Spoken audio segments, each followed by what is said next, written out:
మహోన్నతుడైన యేసుక్రీస్తు పరిశుద్ధ నామమునకే మహిమ కలుగునుగాక. మట్టల ఆదివారం యొక్క ప్రత్యేకత ఏంటి అనే విషయాన్ని తెలుసుకున్నప్పుడు, మట్టల ఆదివారం బైబిల్ గ్రంథంలో ఎందుకు రాయబడింది, లోకానికి దేవుడు చెప్పినటువంటి విషయం ఏమిటి అని ఆలోచన చేస్తే, క్రైస్తవ్యానికి అందరికీ తెలియాల్సినటువంటి ఒక ప్రాముఖ్యమైనటువంటి ఒక ప్రత్యేకమైనటువంటి సందేశం ఏంటి అంటే, మొట్టమొదటిగా ప్రవచనము నెరవేర్పు. ఏంటి ఆ ప్రవచనం నెరవేర్పు? సియోను కుమార్తెలారా, యెరూషలేము నివాసులారా, ఉల్లసించండి, సంతోషించండి. మీ రాజు సాత్వికుడై దీనుడై మీ యొద్దకు గాడిద మీదను గాడిద పిల్ల మీదను వచ్చుచున్నాడు. ఈ మాటను మనం విన్నప్పుడు ఏంటి ఈ మాటలో ఉన్నటువంటి ప్రత్యేకత అంటే, ఒక 3 విషయాలు మనకు అర్థమవుతూ ఉన్నాయి. మొట్టమొదటిగా ప్రవచనము నెరవేర్పు. రెండవదిగా విలువలేని దానికి విలువను తెచ్చిపెట్టాడు ఈ మట్టల ఆదివారమున.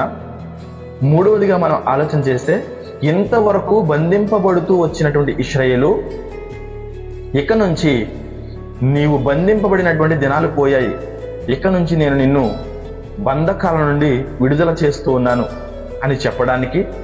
మూడవదిగా, ఇశ్రాయేలు, నీవు చేసినటువంటి క్రియలను బట్టి రాజు కోపముతో ఆగ్రహముతో నీ యొద్దకు గుర్రం మీద రావాల్సినటువంటి రాజు గాడిదను గాడిద పిల్లను ఎక్కి నీ యొద్దకు కృపతో సాత్వికుడై దీనుడై నీ యొద్దకు వచ్చుచున్నాడు. నిన్ను రక్షించడానికి, నిన్ను శిక్షించడానికి రావాల్సినటువంటి ప్రభు అయినటువంటి దేవుడు ఈరోజు నిన్ను రక్షించడానికి సాత్వికుడై వచ్చుచున్నాడు అని చెప్పడానికి మట్టల ఆదివారం మనకు సూచనగా కనబడుతూ ఉన్నది. ప్రియమైన దేవుని బిడ్డలారా, మొట్టమొదటిగా విలువ లేని దానికి విలువను తెచ్చిపెట్టాడు ఆయన.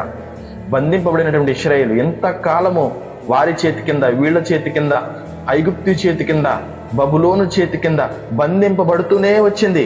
ఒక స్వతంత్రత లేదు ఆ ఇశ్రాయేలుకు. కానీ ఇప్పుడు ప్రభు అయినటువంటి యేసుక్రీస్తు వచ్చి 2000 సంవత్సరాలైంది. ఇప్పటి వరకు ఆయన చూపించినటువంటి సూచన, బంధింపబడినటువంటి ఇశ్రాయేలును విడిపించి వెళ్ళాడు ఆయన. ఇప్పటి వరకు ఇశ్రాయేలు స్వతంత్రంగానే ఉన్నది.